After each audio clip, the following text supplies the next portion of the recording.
Hello everyone, welcome to the episode 1 of learning Ayurvedic formulations with me. So இன்னைக்கு நம்ம first பார்க்க போற யோகம் என்னன்னா அஷ்டவர்க கஷாயம்.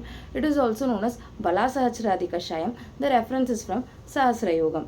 So the shlokas goes like Bala Sahasra Erenda Shunti Rasna Suradrumahi Sindhuvara Lashunair Ashtavargo Anilapaha. இந்த கஷாயத்துக்கு அஷ்டவர்க்கம்னு பேர் வச்சாங்கன்னா it contains of 8 ingredients. என்னென்னு பார்ப்போமா?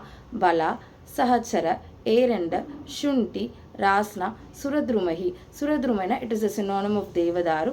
சிந்துவாரனா it is a synonym of நெற்குண்டி லஷுனை.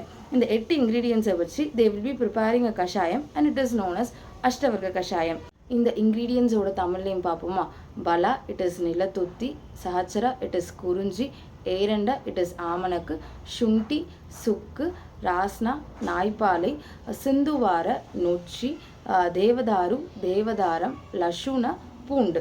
So next ஃபலஸ்ருதி. இதோட பெனிஃபிட் அஷ்டவர்கோ அனிலாப it is a broad term. இது எதுக்குன்னா இந்த கஷாயத்தை யூஸ் பண்ணுவாங்க அப்படின்னா வேறவர் தெர் இஸ் அ வாத்த விக்ருதி வாத்தஜ விகாரம் வைகுண்யமாயிருக்கு அப்படின்ற இடத்துல வி கேன் யூஸ் அஷ்டவர்க்க கஷாயம்.